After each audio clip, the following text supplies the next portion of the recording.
It's one of the oldest churches in the world, the Church of the Nativity. This is the place where Jesus Christ was born.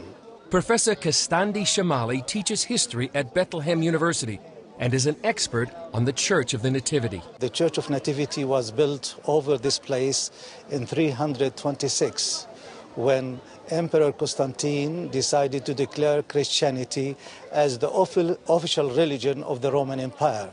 Since then, pilgrims from all around the world started coming to Bethlehem to visit this place. Inside the church, the original columns from the 4th century still stand. Constantine's mother, Queen Helena, built the church. But why would she build it here? We do know that the identification of the site of where Jesus was born already traditionally goes back to the middle of the 1st century AD at least.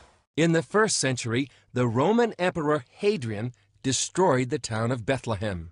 After he destroyed the town, Hadrian built a temple and planted a grove of trees over the site where Christian pilgrims had come to honor the place where Jesus was born.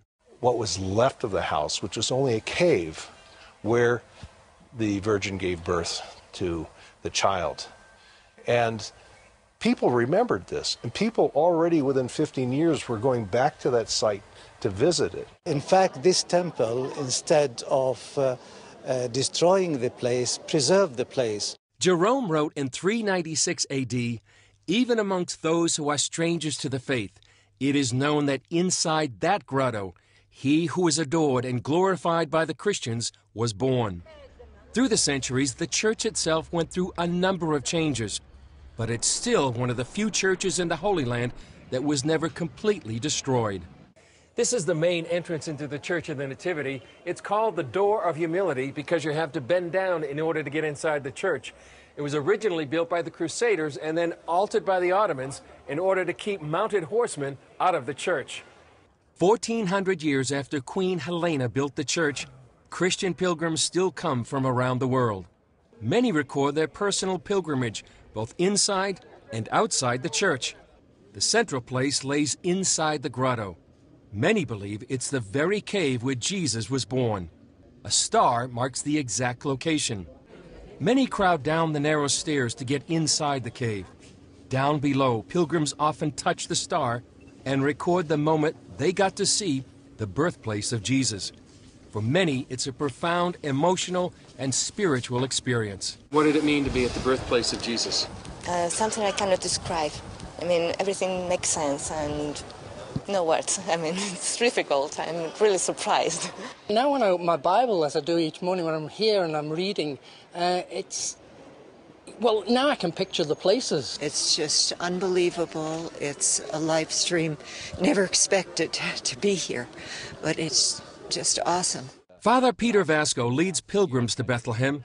He says it's especially meaningful during the Christmas season. I think it's an absolute wonderful occasion for pilgrims to come, especially so close to Christmas, to be here to pray at the spot where Jesus was born and to bring that prayer back in their own lives. But another event recorded in the Bible took place after Jesus was born.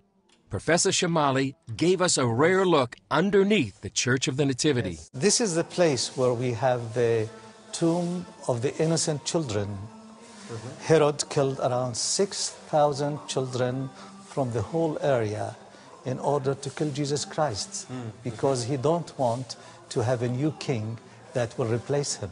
We followed Professor Shamali down to some of the tombs below the church. Here are the tombs of the innocent children. These are the bones of some of the children that we believe were killed by Herod. But another significant event took place just outside Bethlehem. Pastor Steve Corey, a local pastor, showed us caves many believe were used by the shepherds on that holy night. According to history, shepherds would use these caves to store the sheep during the winter, to store their food in the caves, and also places to live with them. You know, the shepherds were very close to their sheep. Those shepherds became the first witnesses to the fulfillment of a prophecy given 700 years before, when Isaiah proclaimed, "Therefore the Lord himself will give you a sign. The virgin will be with child and will give birth to a son, and will call him Emmanuel." Today, that Christmas message is still the same for pilgrims, professors, and pastors. The reminder that God himself came to earth to die on the cross and to be born in a manger.